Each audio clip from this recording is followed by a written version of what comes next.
Salut! Sunt Lucian Bercovici și vă propun să discutăm astăzi despre deviațiile posibile ale profilurilor prelucrate prin strungire. Deci, care ar putea fi cauzele care ar putea conduce la o neconformitate de profil ca urmare a prelucrării prin strungire? Așa cum vedeți pe ecran, am definit diagrama Fishbone și am completat-o cu posibilele cauze. Astăzi ne vom focusa pe cele trei subliniate în categoria forța de muncă, și anume măsurarea imprecisă a sculelor, definirea greșită a geometriei sculelor sau introducerea greșită a colecțiilor de geometrie. Cum trebuie să definim tăișurile pentru strungire? Dumneavoastră deja cunoașteți această diagramă convențională care stă la baza definirii tăișurilor pentru strungire, și anume 1 reprezintă cuțit dreapta de interior, 2 cuțit stânga de interior, 3 cuțit stânga de exterior, 4 cuțit dreapta de exterior, 5 cuțit simetric frontal, 6 cuțit simetric de interior, 7 cuțit simetric frontal, 8 cuțit simetric de exterior și 9 scula de revoluție, scula antrenată. Cum gândește echipamentul numeric? În momentul în care este măsurată scula pentru strungire, tăiș pentru strungire, la intersecția celor două distanțe măsurate pe direcția X și pe direcția Z, se formează un punct pe care noi l-am numit vârful teoretic al sculei sau punctul P. Completată diagrama convențională pe care tocmai am prezentat-o, ar arăta astfel. În cazul tăișului 1, cuțit dreapta de interior, poziția ideală a punctului P ar fi aceasta.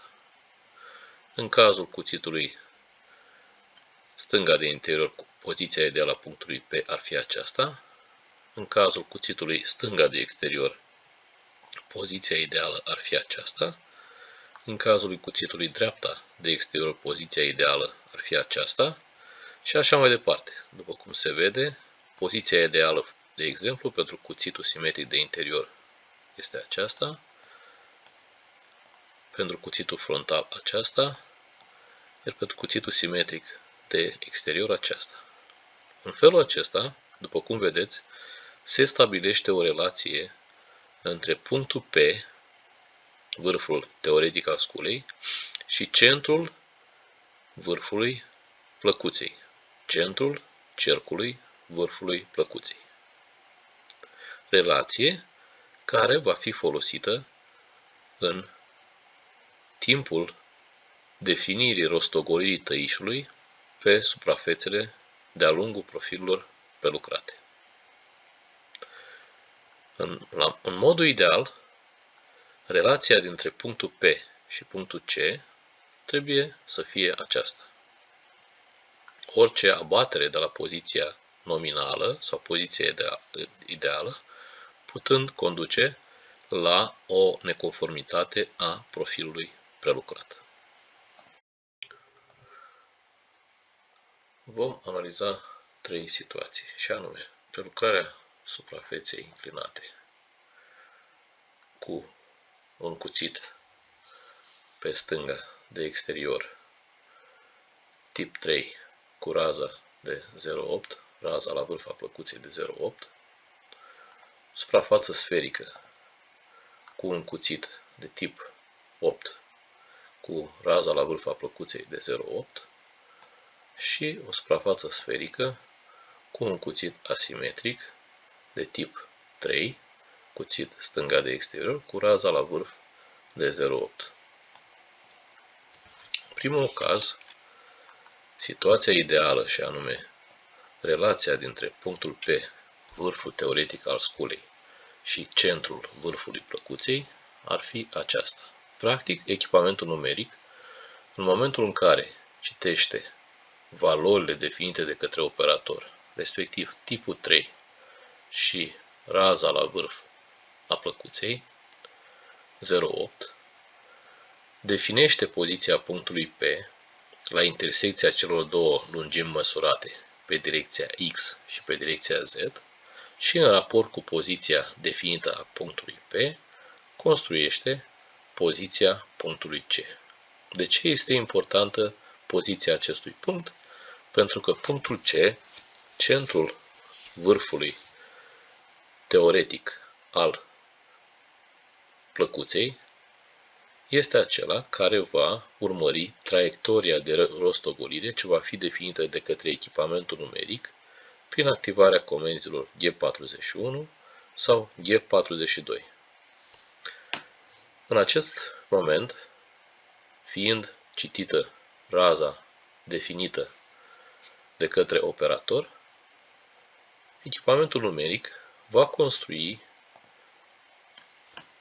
traiectoria teoretică de rostogolire la distanța de 0,8 față de profilul programat. Aceasta. În timpul deplasării cuțitului pe traiectoria programată, punctul C va fi acela care va urmări traiectoria, va parcurge traiectoria de rostogolire.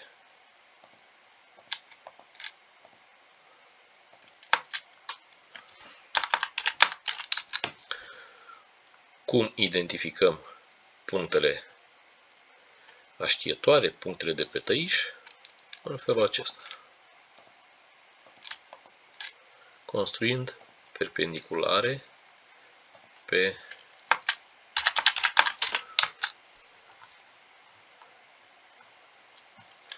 profilul prelucrat, profilul programat.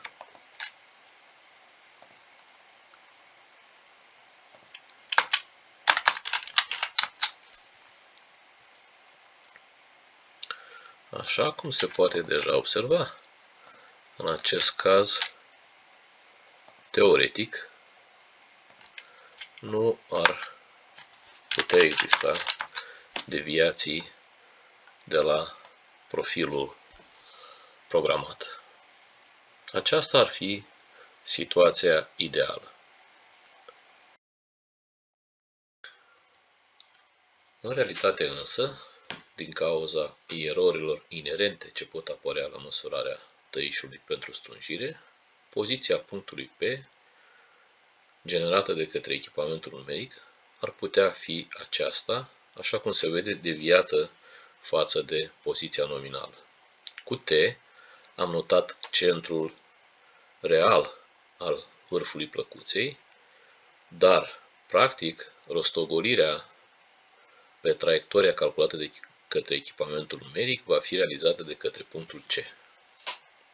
Haideți să vedem ce s-ar putea întâmpla în acest caz. Echipamentul citește din tabelul de geometrie raza la vârf a plăcuței 0,8 și orientarea tăișului și definește traiectoria de rostogolire. Punctul C fiind același care o va parcurge.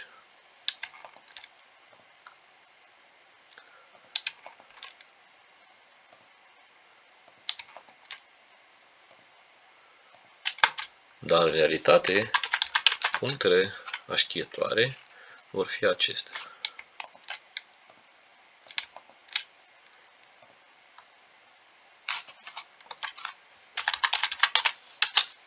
Acesta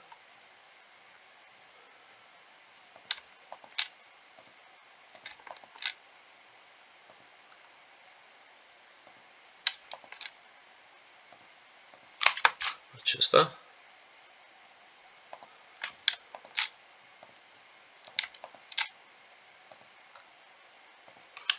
și acesta. Dacă unim oricare două din cele trei puncte așchietoare, vom obține profilul potențial real.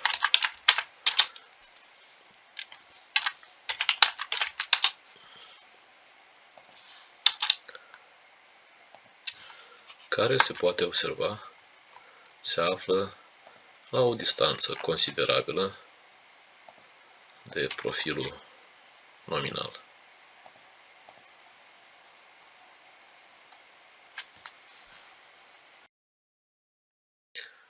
În cel de-al doilea caz propus a fi studiat, și anume prelucrarea suprafețelor sferice cu un cuțit simetric de exterior tip 8, având raza la vârf 0,8, situația ideală în ceea ce privește poziția punctului P ar fi aceasta, punct față de care echipamentul numeric, pe baza acestor valori geometrice, definește, construiește poziția centrului vârfului teoretic al plăcuței notat cu C. În această situație, în acest caz ideal, echipamentul numeric va construi traiectoria de rostogolire astfel, urmând ca aceasta să fie parcursă de către punctul C. Astfel,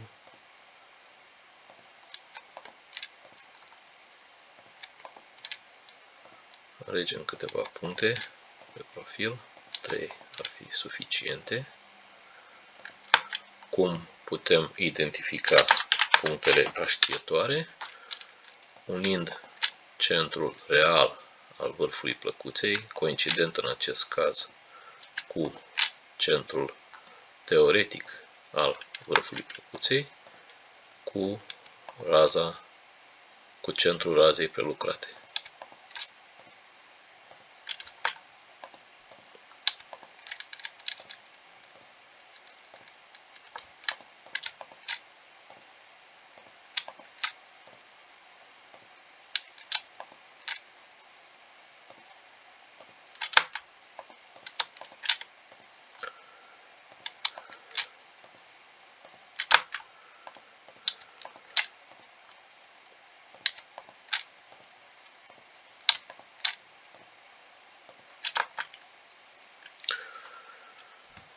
Așa cum se poate observa, teoretic, în acest caz, nu ar trebui să existe deviații de la profilul prelucrat.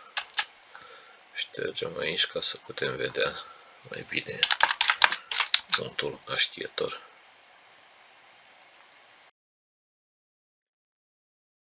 În realitate însă, și în acest caz, din cauza erorilor inerente ce pot apărea la măsurarea tăișurilor pentru strugire, pozițiile punctelor P și respectiv C pot fi acestea, așa cum se vede, punctul C nemai fiind coincident cu punctul T. Echipamentul numeric construiește și în acest caz traiectoria de rostogolire astfel, urmând ca aceasta să fie parcursă de către punctul C,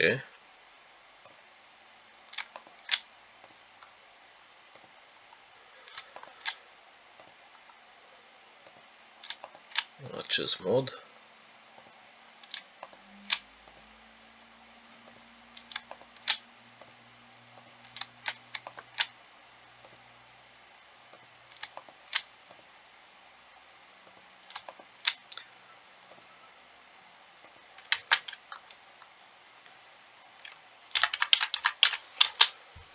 Vom determina punctele așchietoare unind centrul real al vârfului plăcuței cu centrul razei de prelucrat.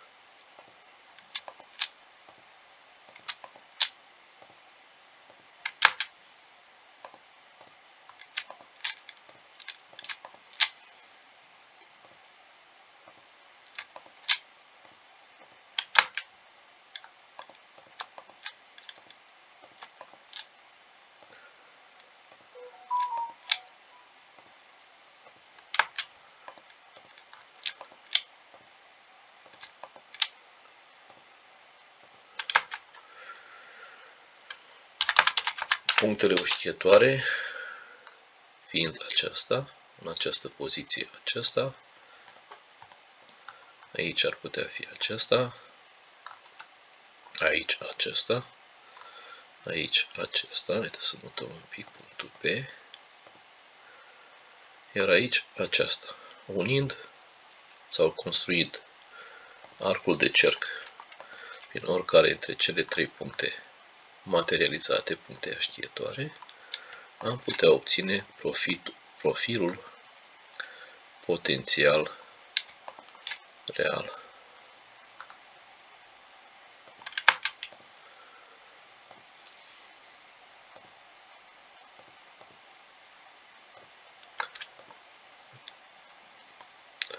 Ce se observă?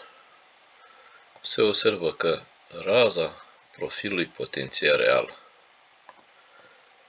ar putea fi aceeași cu raza profilului programat, însă centrul profilului potențial real este deplasat față de centrul profilului programat, cu valori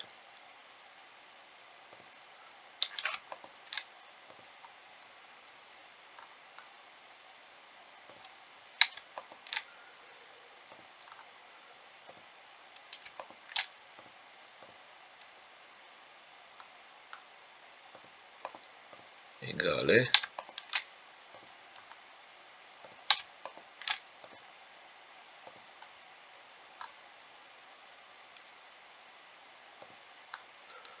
cu deviațiile de la poziția nominală a punctului P.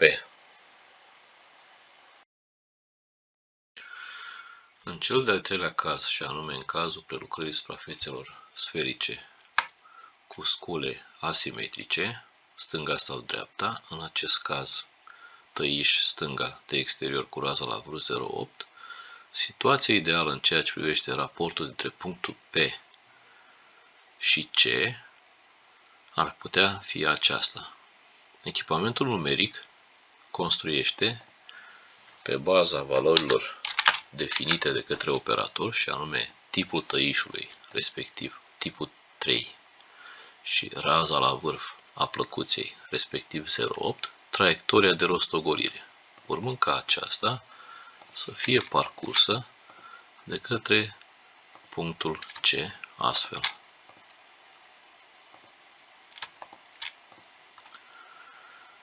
Alegem câteva puncte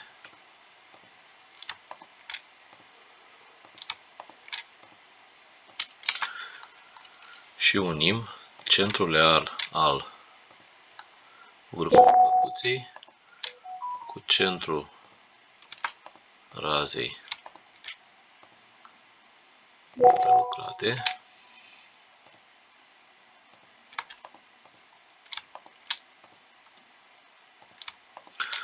în vederea determinării punctelor aștietoare.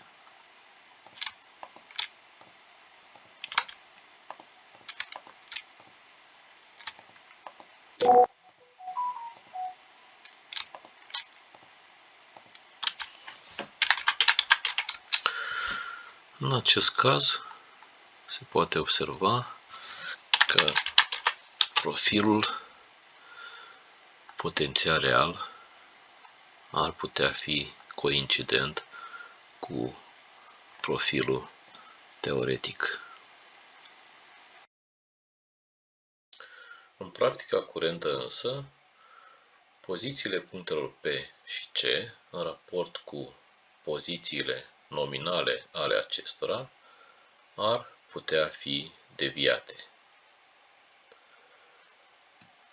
Echipamentul numeric construiește pe baza valorilor setate, și anume tipul cuțitului, în cazul de față tipul 3, și raza la vârf a plăcuței, respectiv 0,8, traiectoria de rostogolire în direcția în care este identificată poziția punctului C, urmând ca acesta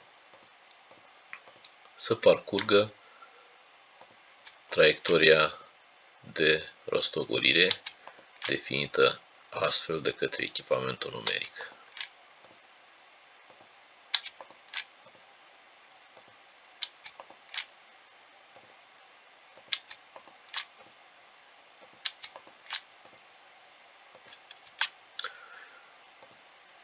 Identificarea punctelor aștietoare se face unind centrul real al vârfului plăcuței cu centrul razei prelucrate, acestea aflându-se la intersecția dintre linia astfel construită și vârful plăcuței aștietoare.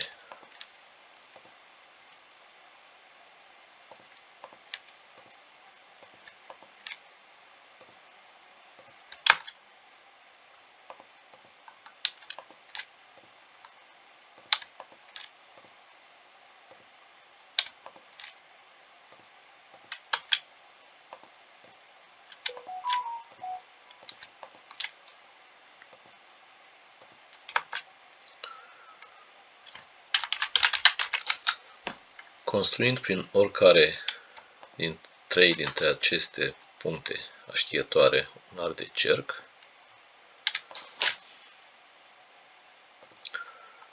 vom obține profilul potențial real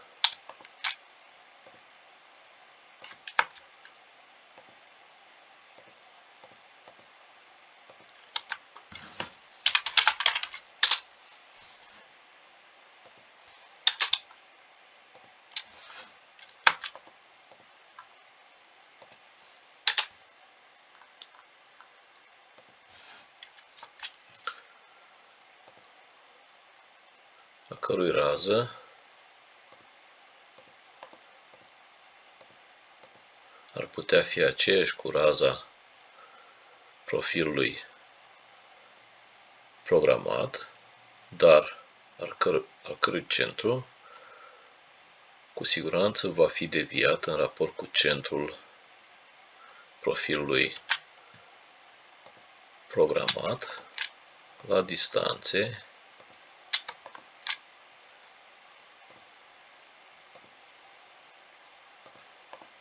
egale cu deviațiile de la poziția nominală ale punctului P, respectiv C.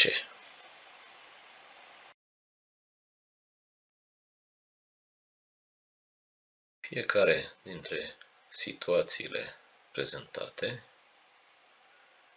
este de nedorit a se întâmpla în practica reală, misiunea noastră fiind aceea de a identifica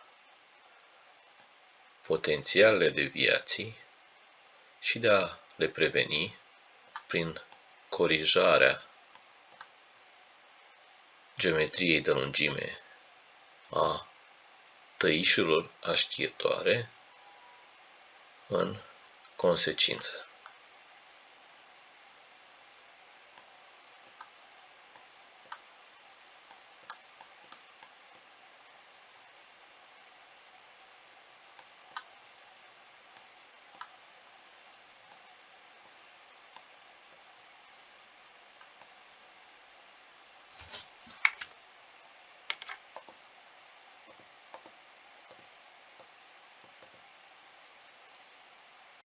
Iată-ne, ajuns la sfârșitul prezentării noastre de astăzi, concluzionând împreună că precizia profilului prelucrat este influențată de precizia măsurării geometriei tăișurilor aștietoare. Așa că nu pot decât să vă mulțumesc și să aștept cu nerăbdare să aderați la canalul nostru de YouTube Manuale CNC.